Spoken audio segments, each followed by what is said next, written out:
ना आया रॉक ना आए रोमन, बिन बात के पेले गए पॉल हेमन। नमस्कार दोस्तों, मेरा नाम है गौरव, आप देख रहे हैं WHG। स्मैकडाउन खत्म हो चुकी है एंड गाइस स्मैकडाउन की एंडिंग बहुत धांसू तरीके से हुई है। पॉल हेमन को कर दिया गया है टेक आउट। सोलो सिकोआ बन चुके हैं ब्रांड न्यू ट्राइबल चीफ।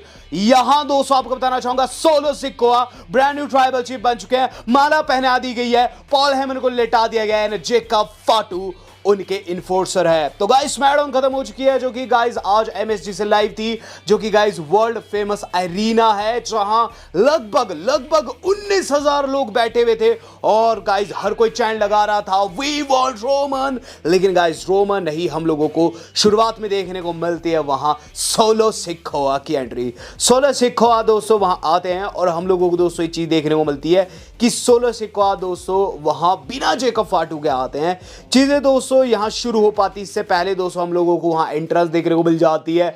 हमारे Randy Orton, Cody Rhodes and obviously Kevin Owens की, जो कि तीनों आकर दोस्तों इन तीनों पर अटैक कर देते हैं। काफी तगड़ी ब्रॉल हो जाती है। इस ब्रॉल के अंदर दोस्तों काफी तगड़ी पिटाई होती है, खासकर दोस्तों लोआ की। लोआ जो कि दोस्तों इनफेमस टोंगा लोआ करके फेमस है, वो गाइस बहुत गंदे तरीके से पेले गए। वहां दोस्तों केविन ओवेंस ने उन्हें स्वांटन बॉम्ब लगाया, वो भी ऑडियंस में से होकर, वो भी टेबल के ऊपर। टेबल जाता है टूट, लोआ जाता है फूट। बेचारे ठामा ठोंगा को रैंडी ऑर्टन ने बहुत पीटा और सोलो की पिटाई की कोडी ने। वहां दोस्तों फिर हमें चीज देखने को मिलती है कि आ जाते निक एल्डिस, और निक एल्डिस दोस्तों इन तीनों को रोकने की कोशिश करते हैं। वहां गार्ड्स भेजते हैं। एक गार्ड को दोस्तों रैंडी ऑर्टन ने जो आर क्यों लगाया ना, रूह तृप्त हो गई। यहां दोस्तों क्या चीज देखने को मिलती है, फिर दोस्तों बाकी के गार्ड्स भी पीटे जाते हैं, रेले जाते हैं दोस्तों, और गंदे तरीके से दोस्तों हमें ये चीज देखने को मिलती है कि वहां टेक डाउन होते हैं सारे के सारे गार्ड्स। और फिर दोस्तों हमें चीज देखने को मिलती है कि माइक पकड़ लेते केविन ओवेंस और ये चीज कहते हैं कि अगर तुम तीनों को लगा कि हम मनी इन द बैंक का इंतजार करेंगे तो तुम काफी ज्यादा डम्ब हो। रैंडी ऑर्टन ये चीज कहते हैं कि मुझे 2 साल से इन्होंने परेशान कर रखा और शेल्फ पे भी डाला था, मुझे इंजर्ड भी किया था, अब मैंने नहीं छोड़ने वाला हूं। यहां दोस्तों कोडी कहते हैं देखो क्या तुमने मिसअंडरस्टैंड कर लिया है हम तीनों को। ये जो बंदा है मेरे साथ केविन ओवेंस, ये काफ़ी खतरनाक है और मल्टीपल टाइम से रेसलमेनिया मेन इवेंट किया है। ये जो बंदा है 14 टाइम चैंपियन, इसकी वजह से मैं आज रिंग में हूँ। और रही बात इस एरिना की, तो इस एरिना में जो लोग हैं वो भी बेहतरीन है, क्योंकि यह है MSG। और रही बात मेरी, मैं ऑलरेडी एक ट्राइबल चीफ को टेक आउट कर चुका हूँ और इस फाइट की कोई भी आधारशिला नहीं है। मैं नहीं जानता मैं क्यों लड़ रहा हूँ, क्योंकि मैं ऑलरेडी एक ट्राइबल चीफ को टेक आउट कर चुका हूं और अभी मैं कोई ट्राइबल चीफ नहीं देख रहा हूं। मैं देख रहा हूं सिर्फ और सिर्फ एक सस्ता इंसान, एक चीप कॉपी, जो है सोलो सिकोआ। यहां दोस्तों उन्होंने सोलो सिकोआ को एक तरीके से आप कह सकते हैं मुखौटाधारी शुरुआत में घोषित कर दिया था कि गाइस हमें NYPD वहां आते हुए नजर आती है। निक एल्डिस लाते हैं और निक एल्डिस दोस्तों उन अफसरों से कहते हैं कि इन तीनों को निकालो। ऑब्वियसली पुलिस वाले थे तो इन तीनों को जाना पड़ गया और इन्हें एरिना से ही टेक आउट कर दिया गया। इन्हें दोस्तों कार में बिठाकर दोस्तों एरिना से ही निक एल्डिस ने भेज दिया और अब ब्लड लाइन के पास मौका था कि गाइस वो अपनी सेरेमनी को आगे कंटिन्यू करें मेन इवेंट में।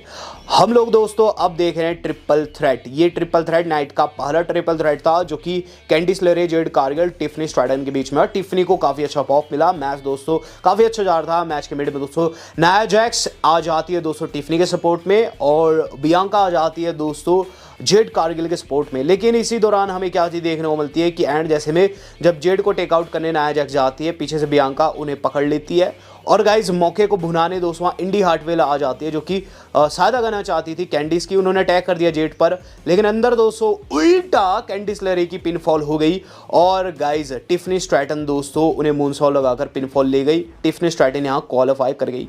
बैक स्टेज दोस्तों अब्लेर डेवनपोर्ट बिन बात के नायोमी को फिर से पोक करते हुए नजर आ रही है। हम लोगों को देखने को मिल रहा है कि मिया यम डिमांड करती है नाया जैक्स के खिलाफ एक मैच। इसी दौरान वहां आ जाते हैं स्ट्रीट प्रॉफिट वाले, वो चीज कहते हैं कि हम जानते हैं कि कोडी की टीम इस वक्त पड़ी हुई है ब्लड लाइन के पीछे, लेकिन हमें पहले मैच मिलना चाहिए उनके खिलाफ, जिस पर निक एल्डिस उन्हें समझाने लगते हैं। लेकिन बिन बात के वहां आ जाते हैं प्रिटी डैडली अपना गाना गाते हुए इस दौरान दोस्तों जो हमारे अपने स्ट्रीट प्रॉफिट वाले हैं उन्हें नेक्स्ट वीक के लिए चैलेंज कर देते हैं और मैच भी कंफर्म हो जाता है। एनबीए के प्लेयर को यानी कि ब्रंसन को दिखाया जा रहा है, जो कि दोस्तों एमएसजी एरिना जो है, जहां से एमएसजी है न्यूयॉर्क से, वहीं से है। और इन्हें देखकर दोस्तों ऑडियंस काफ़ी ज़्यादा खुश हो जाती है।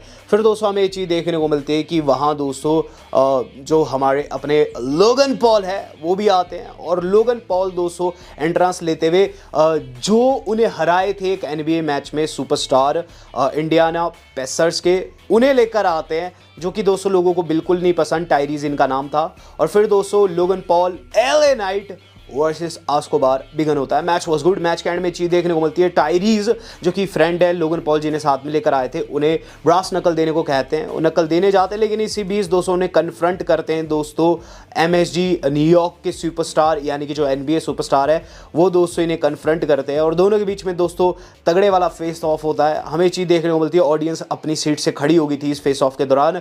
अंदर दोस्तों इसी गहमा गहमी में एलए नाइट ने रोल अप का दोस्तों काउंटर कर दिया और टाइट्स पकड़कर, टाइट्स तो नहीं पकड़ी शायद, उन्होंने दोस्तों पिन फॉल ले दिया दोस्तों लोगन पॉल का। मैच को जीत गए, क्वालिफाई कर गए। आफ्टर द मैच दोस्तों जो ये बंदा है टायरीज एंड लोगन पॉल, ये घेर लेते हैं एलए नाइट को, लेकिन ब्रंसन रिंग के अंदर आ जाते हैं चेयर लेके, जिस पर दोस्तों इन दोनों को वहां से भगना पड़ जाता है। तो थोड़ा सेलिब्रिटी ड्रामा भी देखने को मिला। इस मैच को दोस्तों देख रहे थे back stage Apollo and Corbin, जिन्हें आकर कार्मेलो ये कहते हैं, कार्मेलो ये चीज़ कहते हैं इन दोनों को कि वो next money in the bank winner होने वाले हैं।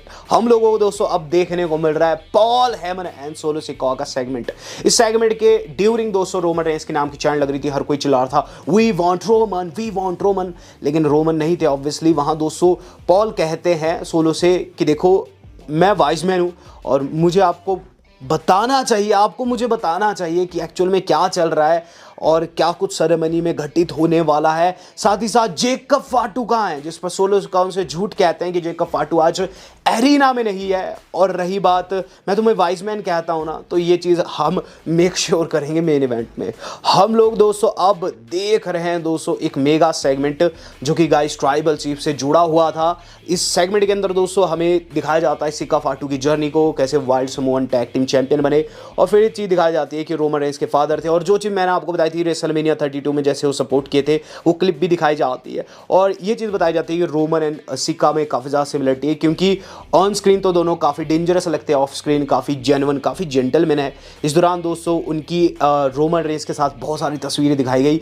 ऐसा दोस्तों पोस्ट रेसलमेनिया पहली बार हुआ कि रोमन रेंस को इतने अच्छे तरीके से डब्ल्यू वालों ने फीचर किया इस सेगमेंट में, और उनके फादर को बहुत अच्छी श्रद्धांजलि लोगों ने दी है। वहाँ चैंट भी लगाई है दोस्तों। हम लोगों को देखने को मिल रहा है ट्रिपल थ्रेट महिलाओं का, जो कि था दोस्तों डेवनपोर्ट, हार्टवेल एंड नायोमी के बीच में। Match was good. मैच के एंड में चीज देखने को मिलती है कि गाइस जो एक कर्म कांड की थी शुरू में, इंडी हार्टवेल इनका हर जाना इन्हें भुगतना पड़ गया। वहां आगे जेड कारगिल अटैक कर दिया दोस्तों वहां इंडी हार्टवेल के ऊपर, और अंदर दोस्तों नायोमी ने उनका पिनफॉल ले लिया। मैच के अंदर नायोमी जीत गई और क्वालिफाई कर गई है। हम लोग को दोस्तों देखने को मिल रहा है कि बैक स्टेज दोस्तों जो हमारे अपने चैंपा एंड जॉनी है वो गाइस कन्फ्रंट कर रहे होते हैं ऑस्टिन थ्योरी से। एकाएक दोस्तों वहाँ दोस्तों बातचीत इनकी हो रही होती है, जब ये बता रहे होते हैं कि वॉलर तेरा यूज़ कर रहा है थ्योरी। वहाँ वॉलर ने आकर इन पर अटैक कर दिया, जिस पर थ्योरी वॉलर को पकड़ कर ले जाते हैं। डब्ल्यू वालों ने कंफर्म कर दिया है नेक्स्ट वीक के लिए मल्टीपल सेगमेंट्स। यहाँ दोस्तों नेक्स्ट वीक हम लोगों को बियांका ब्लेयर जेड कारगिल का मैच देखने को मिलेगा, कैंडिस लेरे इंडी हार्डवेल के खिलाफ। इसके अलावा दोस्तों street profit versus pretty deadly भी होगा दोस्तों नेक्स्ट फ्राइडे। इवन दोस्तों हम लोगों को डब्ल्यूडब्ल्यूई टैग टीम चैंपियनशिप का भी मैच देखने को मिलेगा। वॉलर एंड गाइस जो थ्योरी वो फेस करेंगे DIY को। वेल अब बात कर लेते हैं दोस्तों main event of the evening की। सच्ची बात बताऊं, मेन इवेंट के अंदर बहुत ज्यादा उम्मीदें थी कि रॉक आएंगे, उम्मीद ये भी थी कि जिला फाटू आ सकते हैं, लेकिन ऐसा कुछ नहीं हुआ। बल्कि जो हुआ काफ़ी ज़्यादा शॉकिंग था, काफ़ी ज़्यादा दोस्तों आप कह सकते हैं सैड करने वाला था। तो होता क्या है कि गाइज सबसे पहले सोलो सिकोआ एंड टोंगन्स की एंट्री होती है along with wiseman. Wiseman promo काटने वाले होते हैं और ये चीज़ कहते हैं ladies and gentleman my name is Paul Heyman. कि सोलो सिकोआ ने माइक मांग लिया, वो भी रोमन रेंस के स्टाइल में। वहाँ माइक देना पड़ गया पॉल को, और उसके बाद दोस्तों सोलो सिकोआ अपनी बातों को रखते हैं। और सबसे पहली लाइन काफ़ी शॉकिंग थी। वो कहते हैं please welcome my new enforcer Jacob फाटू। Jacob फाटू को देखकर दोस्तों पॉल के होश उड़ गए, क्योंकि सोलो ने तो कहा था जेकब फाटू नहीं होंगे, लेकिन दोस्तों जेकब फाटू थे, रिंग के अंदर आते हैं। और फिर जो अगली लाइन थी सोलो की और ज़्यादा शॉकिंग थी। वहाँ दोस्तों सोलो कहते हैं MSG एक्नॉलेज मी, जिस पर दोस्तों काफी तगड़ा रिएक्शन आता है। लिटरली दोस्तों सोलो सिका ने रोमन रेंस के स्टाइल में खुद को एक्नॉलेज करने को कहा, जिस पर सारे दोस्तों उन्हें एक्नॉलेज करते हैं, उंगली ऊपर करते हैं और हमें चीज़ देखने को मिलती है। इसके बाद दोस्तों जो सोलो सिका है वो आगे बुलाते हैं राइट हैंड मैन यानी कि दोस्तों ठामा ठोंगा को एक्नॉलेज करने को कहते हैं। वहाँ दोस्तों जो हमारे अपने ठामा ठोंगा है वो कहते हैं I love you solo and I acknowledge you, जिसका इन्फेमस लोआ को बुलाया जाता है, लोआ भी एक्नॉलेज कर देते हैं। फिर दोस्तों बुलाते हैं वो जेकब आर्टू को और गाइज इन्फोर्सर जेकब आर्टू भी यही चीज़ कहते हैं I love you my solo, I acknowledge you, मेरी लॉयल्टी आपको है। फिर दोस्तों बारी आती है वाइज मैन पॉल हेमन की, जहां दोस्तों हमें एक बड़ा ड्रामा देखने को मिलता है। वहां वो माला निकाली जाती है जो कि कभी रोमन रेंस के गले में थी, जिसे देख दोस्तों पॉल के आंसू छलक पड़ते हैं, हर कोई चिल्ला रहा था वी वांट रोमन, लेकिन रोमन वहां नहीं थे। हमें ये चीज़ देखने को मिलती है कि जो माला है पकड़ाई जाती है, पॉल को ये चीज़ कहा जाता है acknowledge me Paul, acknowledge me as your tribal chief, जिस पर दोस्तों पॉल हेमन कहते हैं I love you Solo but मैं तुम्हें एक्नॉलेज नहीं करता हूं मेरे ट्राइबल चीफ की तरफ से, मैं तुम्हें अपना ट्राइबल चीफ नहीं मानता हूं। जिसके बाद दोस्तों सोलो सिका ने उन्हें स्पाइक कर दिया और जेकब आर्टू को ऑर्डर दिया कि इसके ऊपर हेडबट लगा। वो टॉप रोप के ऊपर से चढ़कर दोस्तों हेडबट लगाते हैं। उसके बाद बेचारे पॉल हेमन को ले जाया जाता है, घसड़ कर ले जाया जाता है बाहर और शील्ड के जैसे ट्रिपल पावर बम लगाया। जेकब आर्टू ने कंधे पर उठाया, दोनों ने मदद की और टेबल जाता है टूट, पॉल हेमन जाते हैं फूट। और उसके बाद दोस्तों माला पहनाई जाती है सोलो को और सोलो ने ट्राइबल चीफ की गद्दी यहाँ पूरे तरीके से ले ली है और खुद को नया ट्राइबल चीफ घोषित कर दिया है। लेकिन क्या आप सोलो को नया ट्राइबल चीफ मानते हैं? क्या आप मानते हैं कि रोमन रेंस से बेहतर है? यह आज का सवाल है, जवाब जरूर दीजिएगा। वेल मैं तो चाहता हूँ जल्द से जल्द ट्राइबल चीफ लौटे एंड गाइस चीज़ें वैसी करें जैसे पहले थी। वीडियो आज की इतनी थी। वेल दोस्तों आज तक के लिए इतना ही, धन्यवाद, शब्बा खैर।